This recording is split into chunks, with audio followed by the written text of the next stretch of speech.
We're following the backlash from the president's announcement that he will be imposing tariffs on steel and aluminum. He could make an official announcement as early as this afternoon. But a long list of Republican lawmakers are urging the president to stand down. And one of those is Senator Ben Sasse of Nebraska. Earlier, he addressed the controversy on CBS This Morning. For decades, the Congress has punted lots and lots of its responsibilities and authorities to the executive branch. And regardless of whether you're a Republican or a Democrat, that's a bad idea for public deliberation, because right now we don't have a very clear understanding in the country about what's happening in our economy. These tariffs are a terrible idea, but they're not just a terrible idea this week or this month, but they're a terrible idea because it doesn't make sense of where we are in economic history. Tariffs always hurt us. Ultimately, nobody ever wins a trade war. Both sides lose a trade war. Trade is indisputably good for America. It's good for consumers on both sides of every trading relationship. And all of our trade deals have been on net good for America in terms of job creation. And a lot of the public doesn't understand that. And so we need to do a lot better job of explaining what actually happens when there's more trade. We need more trade. America wins when there is. Okay, then how do you explain a trade deficit of nearly $1 billion, $800 million?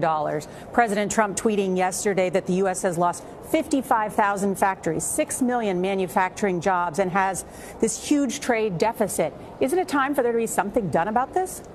Yeah, so let's back up, because a lot of times trade deficits on a bilateral basis are just completely misunderstood. I have a trade deficit with the grocery store. They supply a whole bunch of really good stuff that I want, and I give them my money, and that circulates back into the economy. Here's what actually happens when you have more trade. When you have more trade, it means that American families are buying more high quality or low cost, or usually both, stuff from some trading partner on the other side of a border. What happens in the U.S. is when there's more trade, we have more export markets. Nebraska, where I live, is the most productive farmland in the history of the world. We feed the world, and our economy is fundamentally dependent upon the fact that we produce better and higher quality stuff than any other farmers in the world. And so we need more markets to sell it to than just the U.S. So let's look at steel in particular.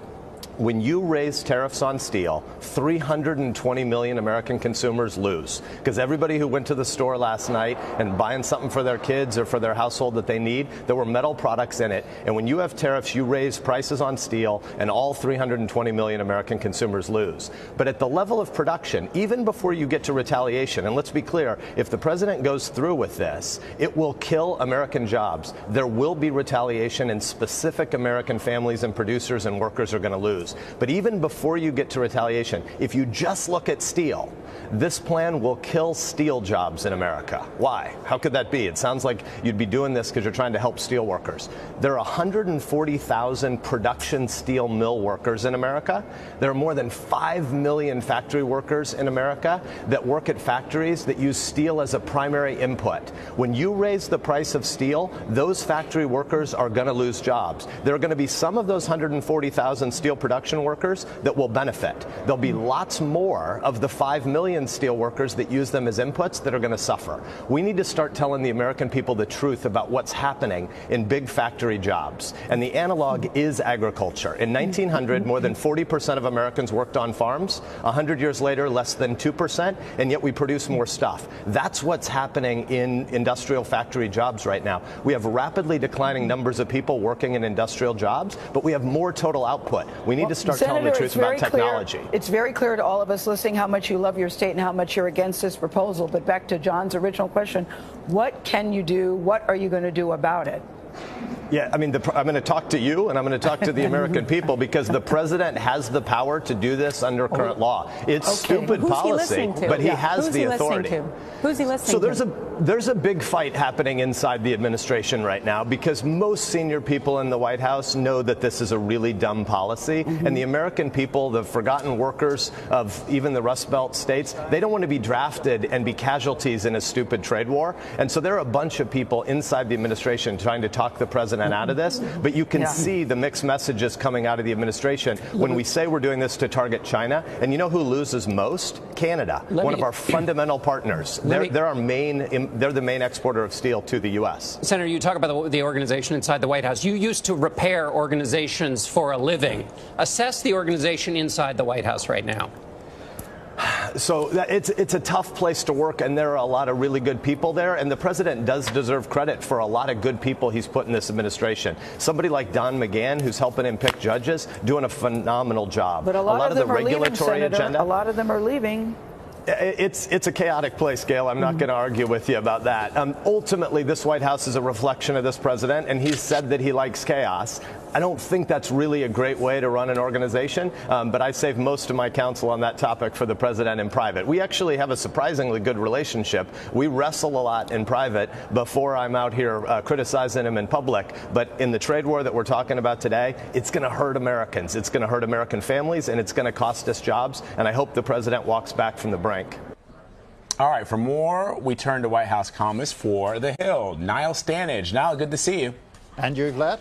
So the White House is now saying it could offer tariff exemptions to countries like Mexico and Canada. Does this mean progress is being made on renegotiating NAFTA? Or, you know, I've heard a reporter suggesting that this tariff proposal could be symbolic. I mean, what are you hearing? Well, the issue of symbolism pertains to, I think, the signing of the bill, which at one point was scheduled for today. There's considerable confusion around that part because obviously this is something that needs to go through a legal process. You can't just sign a 1 or 2 sentence proclamation insisting that these tariffs have increased. The carve-outs or the potential carve-outs for Mexico and Canada are interesting because the president had originally suggested that that wouldn't be the case. He wanted it to be a uniform tariff because he didn't want special pleading from all kinds of nations. So really, right now, I think a lot of us are waiting to see what exactly the president does sign and when he signs it. So we mentioned that there's growing backlash in regards to this tariff proposal, especially among Republicans. Why doesn't their opposition seem to even matter to the president? Because, Anne-Marie, I think there's a difference between conventional or orthodox Republicans and President Trump himself.